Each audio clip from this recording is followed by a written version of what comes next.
Bonjour à tous, je suis très heureuse de vous retrouver aujourd'hui sur YouTube. Ça fait 6 ans que je ne suis pas venue par ici. J'ai migré sur Instagram, mais aujourd'hui je reviens et cette fois-ci c'est pour vous proposer des podcasts. L'âme nomade, c'est le nom des épisodes que je vais vous proposer chaque semaine. De quoi vont-ils parler? Eh bien, de mon histoire, de mon expérience de vie, de mes compréhensions, de mes guérisons. Le but n'étant pas de tomber dans le nombrilisme, mais plutôt de vous apporter des clés, de vous ouvrir des portes, afin que vous puissiez vous aussi avancer sur ce parcours. Ça fait 12 ans que je travaille sur moi, mais ça fait 6 ans que ce parcours d'évolution a pris une tournure plus intense. Et aujourd'hui, j'en récolte enfin les fruits. Et moi, mon travail en tant que coach de vie, c'est de vous aider à comprendre ce que vous voulez vraiment dans votre vie, à faire connaissance avec vous-même et que vous puissiez vous libérer des attentes des gens vous concernant et vivre en toute authenticité la vie que vous désirez. Alors le premier épisode s'appelle Quand on se fuit soi-même. J'ai très souvent entendu des consultants me dire j'ai l'impression d'être né dans une famille qui ne me correspond pas. Je l'ai moi-même dit et ressenti très souvent. Je pense que les personnes nées vers les années 80-90 sont une génération de moutons noirs. Pour vous expliquer, les moutons noirs, ce sont les extraterrestres d'une famille. C'est celui ou celle qui est complètement différent, incompris, et qui vient chambouler le fonctionnement dysfonctionnel de leur famille. Pour ma part, j'ai entendu à plusieurs reprises mes oncles, mes tantes, même mon propre frère dire des phrases du style elle n'est pas normale, elle est bizarre, elle est pas comme nous, elle est mal élevée, on n'en fera rien, enfin bref, tout ça à côté de moi, bien entendu. C'est-à-dire que je pense qu'on était à une époque où ils étaient convaincus que les enfants étaient sourds et n'entendaient rien. Ils en avaient rien à faire d'exprimer ce genre de choses juste à côté. Et dans ces cas-là, qu'est-ce qu'il se passe? Eh bien, dès le début de notre existence, on a le sentiment de ne pas être à la hauteur, de ne pas être suffisant, et que pour être aimé, il faut être différent de ce que l'on est réellement. Ensuite, la vie fait en sorte qu'on accumule un petit peu les expériences, parce que le but, c'est ensuite de guérir et d'évoluer. Mais parfois, des expériences qui peuvent paraître anodines aux yeux des gens, eh bien en réalité, elles viennent creuser une blessure encore plus profondément. Je vais vous citer quelques exemples de mon propre vécu, car parfois on minimise les choses alors qu'en réalité ce sont de vrais déclencheurs pour des blessures. Premier exemple, à 3 ans, l'école avait demandé à nos parents d'acheter des chapeaux pour nous protéger du soleil. Je suis à la base très féminine, j'aime les jolies choses, l'élégance, les petits détails très girly. Et en faisant les magasins avec ma maman, j'ai repéré un joli chapeau de paille avec des petites fleurs. Pour me faire plaisir, ma maman m'a acheté mon joli chapeau et le lendemain, c'est toute fière que je voulais aller à l'école avec mon couvre-chef sur la tête et le montrer à mes copines. Sauf que là, ça a été un véritable cauchemar pour moi. J'ai vécu une expérience très traumatisante.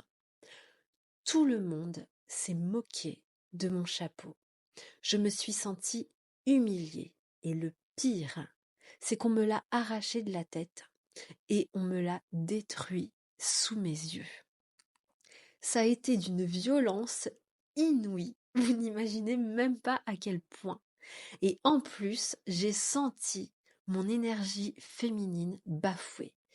J'ai ressenti à ce moment-là qu'être une femme, eh bien c'était mal.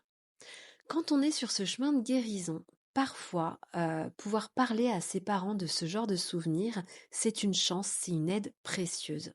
C'est ce que j'ai fait avec ma maman et elle m'a confirmé que, en effet, elle se rappelait de cet événement et que quand je suis rentrée de l'école, j'étais furieuse. Elle m'a dit, je cite, je crois qu'à partir de là, il n'y a pas un seul jour où je ne t'ai pas vue en colère. Aujourd'hui, j'ai 41 ans et c'est arrivé quand j'en avais 3.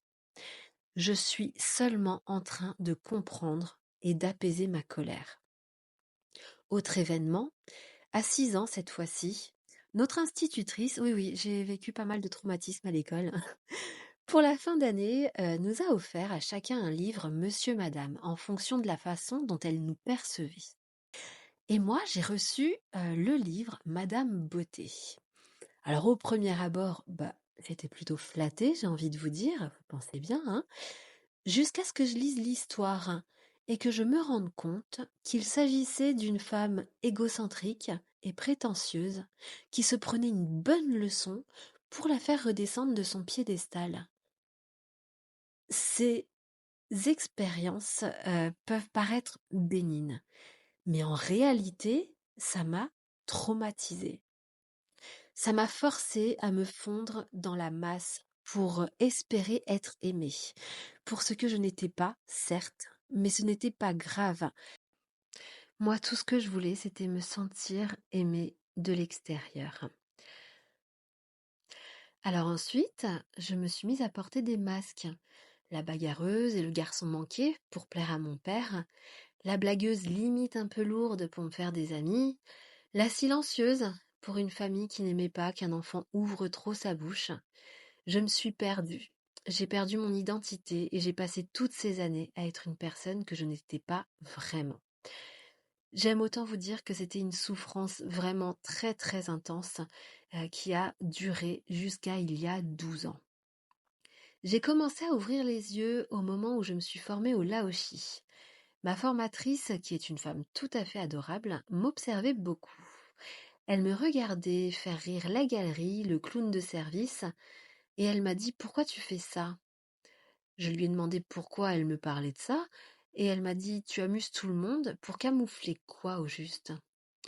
Alors, autant vous dire que je n'ai pas aimé ça, non pas parce qu'elle avait tort, mais parce qu'elle venait de révéler quelque chose que j'ai mis du temps à comprendre. Pour mes relations sentimentales, c'était pareil. Je n'ai jamais pu être moi-même. J'étais soit trop, soit pas assez. Je me mettais avec des hommes qui me montraient tout simplement la médiocrité que je pouvais ressentir vis-à-vis de moi-même. Je ne méritais pas mieux, surtout pas un homme où on pouvait ressentir des sentiments réciproques.